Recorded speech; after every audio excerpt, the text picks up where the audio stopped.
ખબરોમાં આગળ વધીએ વડોદરાની વાત કરીએ તો માંજલપુર વિધાનસભા પેટા ચૂંટણીમાં ભાજપના ભવ્ય વિજય બાદ ગુજરાત રાજ્ય ભાજપના મુખ્ય પ્રવક્તા ડોક્ટર અનિલભાઈ પટેલે પ્રતિક્રિયા આપી છે। તેમણે આ જીતને કાર્યકરોની મહેનત અને જનતાના વિશ્વાસનું પરિણામ ગણાવતા કોંગ્રેસના સંગઠન અને રાજકારણ પર પણ પ્રહાર કર્યા છે। ગુજરાત રાજ્ય ભાજપના મુખ્ય ડોક્ટર અનિલભાઈ પટેલે માંજલપુર વિધાનસભા પેટા ચૂંટણીમાં ભાજપને મળેલ ઐતિહાસિક વિજય બદલ મતદારો અને ભાજપના કાર્યકરોને અભિનંદન પાઠવ્યા। તેમણે જણાવ્યું કે આ જીત સ્થાનિક કાર્યકરોની દિવસ રાતની મહેનત અને જનતાના વિશ્વાસનું પરિણામ છે। પટેલે દાવો કર્યો છે કે ચૂંટણી પરિણામે કોંગ્રેસના નકારાત્મક રાજકારણને જનતાએ નકારી કાઢ્યું અને કોંગ્રેસની સંગઠનાત્મક નબળાઈ પણ સામે આવી છે। સભાના ઉપચુનાવમાં ઐતિહાસિક જીત બદલ માંજલપુરની જનતાને ખૂબ ખૂબ અભિનંદન આપું છું અને સ્થાનિક રીતે કામ કરતા સૌ કાર્યકર્તાઓને પણ એમના પરિશ્રમનું આ પરિણામ છે એટલા માટે અભિનંદન આપું છું।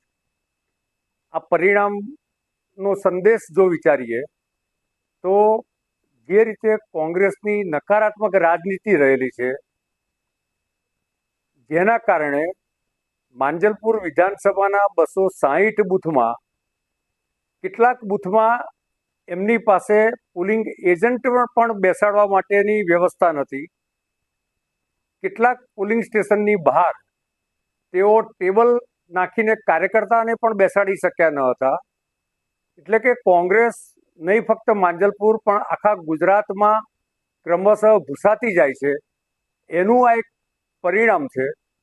કોંગ્રેસના નેતા રાહુલજી અને અન્ય લોકોનું જે રીતે સંસદમાં વર્તન છે, વાણી છે, જેના કારણે દેશની જનતા એક તરફ એમની નકારાત્મક રાજનીતિને જાકારો આપે છે, બીજી તરફ નરેન્દ્રભાઈ અને ભૂપેન્દ્રભાઈની વિકાસની રાજનીતિને હંમેશા સમર્થન આપતા હોય છે। કુલ મળીને કોંગ્રેસે એ પ્રકારનું આ વખતે ષડયંત્ર કર્યું હતું કે માંજલપુર વિધાનસભાના ઉપચુનાવમાં ઓછામાં ઓછું મતદાન થાય કે જેથી એમની જે દર વખતે નાલેસીભરી હાર થાય છે એ હાર ઓછી થાય। એટલે એમણે આખો દિવસ હલ્લાબોલ કર્યું, વારંવાર ગણસર કર્યું અને માંજલપુરના મતદારોને મતદાન કરતા અનેક પ્રકારના અટગંડા અપનાવીને રોક્યા, કારણ કે એમને મતદાન ઓછું થાય એમાં એમને પોતાનો રસ હતો।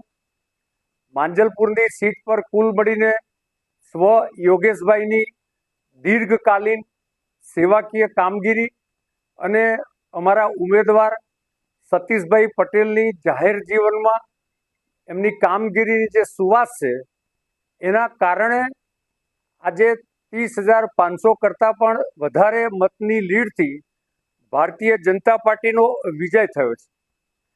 આ ચૂંટણીનો બીજો સંદેશ એ છે કે આ વખતે જેમ કભી શાદી કભી તલાકની જેમ આમ આદમી પાર્ટી અને કોંગ્રેસ એક ષડયંત્રકારી રાજનીતિના ભાગરૂપે સાથે મળીને લડતા હતા। એટલે કે આપનો ઉમેદવાર ત્યાં લડતો ન હતો, છતાં પણ ભારતીય જનતા પાર્ટી એક જબરજસ્ત લીડથી જીતી છે। હું એક વખત ફરી આ બધા જ લોકોને ખૂબ ખૂબ અભિનંદન આપું છું। કુલ મળીને થયેલા ટોટલ મતદાનના લગભગ 68 થી 70% જેટલા મત ભારતીય જનતા પાર્ટીને મળ્યા છે અને ગઈ વખતની જેમ કોંગ્રેસની ભૂંડી હાર થઈ છે।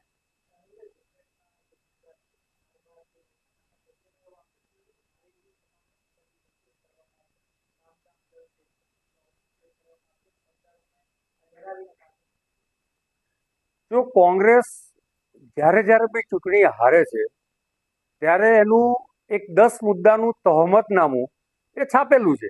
એમાંનો એક આ મુદ્દો છે કે ભાઈ ભારતીય જનતા પાર્ટી સરકારનો દુરુપયોગ કરે છે, મતદારોને ડરાવે છે।